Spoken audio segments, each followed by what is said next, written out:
Conseil d'experts vous est présenté par Helvetia.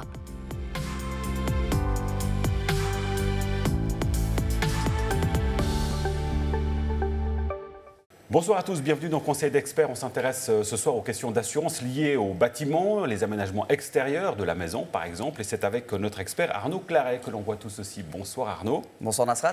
Alors premier élément, une assurance bâtiment, elle est obligatoire dans la plupart des cantons. Mais que comprend exactement cette assurance en plus du bâtiment lui-même ?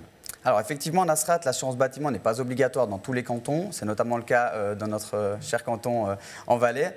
Cependant, elle reste très fortement conseillée, ça c'est clair. C'est important de préciser également à ce sujet que cette assurance couvre principalement les dommages causés par le feu, les éléments naturels et les dégâts des eaux. Donc ça, ce sont en fait les sinistres qu'on peut rencontrer le plus souvent au quotidien.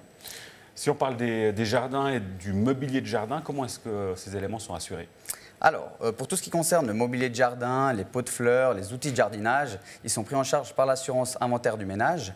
Il faut vraiment faire attention à bien veiller à ce que la somme d'assurance du ménage soit adaptée en conséquence, si vous avez beaucoup investi dans ce genre de choses-là.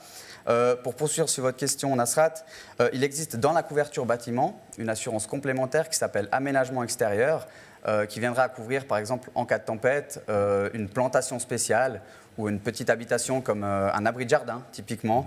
Donc voilà ce que l'assurance-là peut proposer aussi. Alors ça, c'est pour le jardin. Parlons du garage. Comment est-ce que lui est assuré? Et puis peut-être le parking qui est devant le garage. Exactement. Alors dans ces cas-là, le garage ou les abris pour les véhicules qui sont directement rattachés à la maison ou à l'immeuble, donc d'un bloc, si je puis dire, sont assurés par l'assurance du bâtiment contre les principaux risques évoqués tout à l'heure. Au contraire, si ces éléments ne sont pas rattachés directement au bâtiment, il faudrait faire un complément à la couverture du bâtiment avec le lieu de risque précis, par exemple le garage, et y assurer la somme relative à cet élément.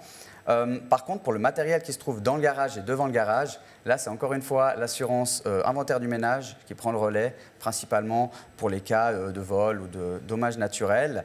Et pour être complet sur ce sujet, ça peut arriver si on se fait voler carrément notre véhicule ou notre moto devant la maison.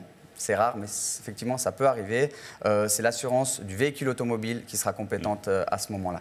Bon, avec l'arrivée tout soudain de l'été, je vous propose de parler de la piscine. Comment est-ce que la piscine est assurée? Est-ce qu'il faut une assurance complémentaire?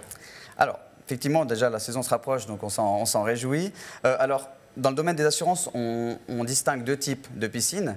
Vous avez d'une part les petites piscines gonflables qu'on peut mettre dans le jardin, qu'on pourrait éventuellement déplacer, qui sont elles couvertes par l'assurance une nouvelle fois de l'inventaire du ménage.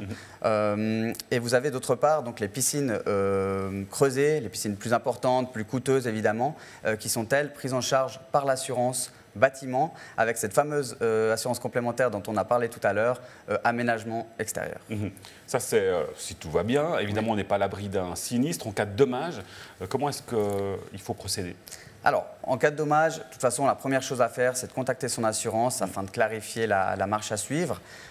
C'est possible que des mesures soient prises en amont pour éviter d'autres dégâts, comme par exemple couper l'électricité ou bien fermer les conduites d'eau.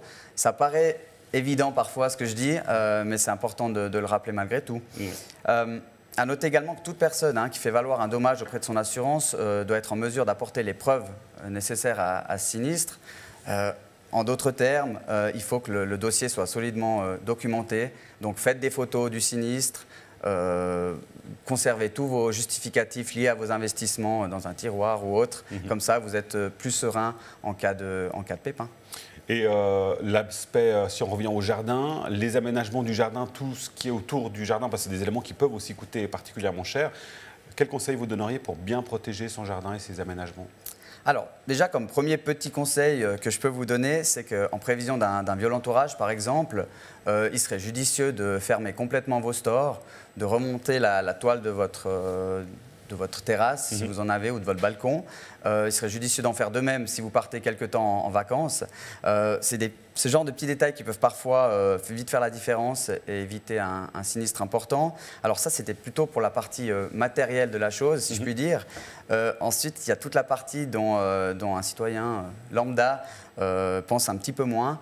J'entends par là qu'en cas d'aménagement important de votre extérieur, il faut se renseigner si par exemple un permis de construire serait nécessaire, Il faut également en discuter avec vos voisins pour anticiper des éventuelles oppositions qui pourraient survenir ou autres mauvaises surprises en fait, qui seraient tout simplement pas les bienvenues à ce moment-là. Oui, et des éléments importants, on le comprend bien. Et puis bien sûr, le conseiller, il est là aussi pour faire le point sur tous ces éléments. Tout à fait, c'est très important de prendre régulièrement contact avec son conseiller, surtout s'il y a eu des modifications dans que ce soit votre maison ou votre ménage tout simplement. Et il est important aussi de faire des mises à jour sur justement l'inventaire du ménage, parce que peut-être qu'on a acheté du nouveau mobilier, la valeur évidemment augmente, il faut le mettre à jour au niveau de l'assurance. Exactement, que ce soit le bâtiment ou le ménage, il faut vraiment prendre contact avec son conseiller dès qu'il y a des gros changements, on ne va pas parler de petits changements, mais s'il y a des changements importants, prenez contact et on met le contrat à jour. Merci Arnaud Claret pour vos explications, merci à vous, on se retrouve très vite pour un nouveau numéro. Ciao.